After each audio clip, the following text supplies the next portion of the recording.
Сәлеметсіздер ме, оқушылар? Бүгін біз органикалық химиядағы маңызды тақырыптардың бірі спирттердің жіктелуі және химиялық қасиеттерін қарастырамыз.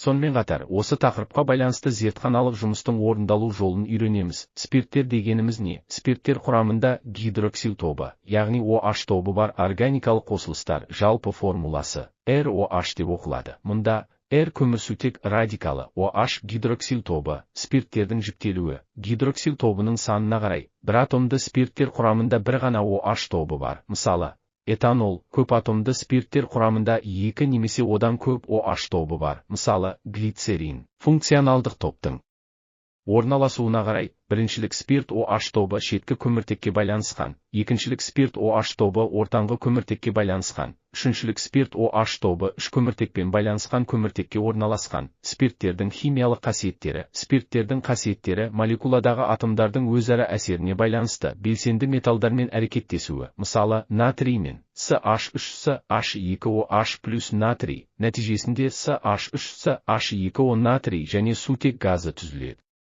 Бұл жерде спирт әлсіз қышқыл қасиет көрсетеді. Тотығу реакциясы. Біріншілік спирт альдегид қышқыл, екіншілік спирт кетон, үшіншілік спирт оңай тотыға бермейді. Дегидратация. Қыздырғанда су бөлініп, алкен түзіледі. Сапалық реакциялар. Бір атомды спирттер айқын ерекше реакция бермейді. Көп атомды спирттер, мысалы, глицерин мыс2 гидроксидімен әрекеттескенде, көк түсті ерітінді түзеді.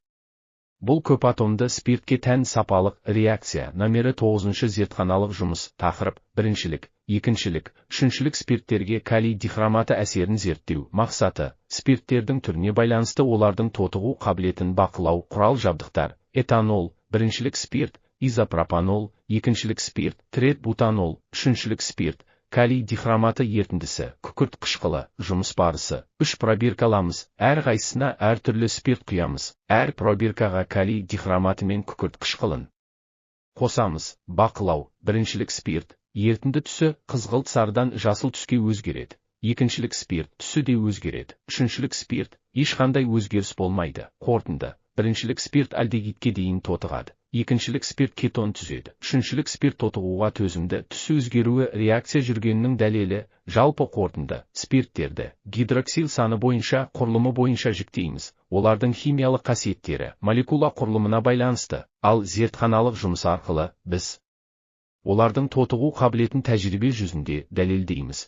Егер сен спирттердің құрылысын түсінсең, олардың қасиеттерін де оңай болжай аласың.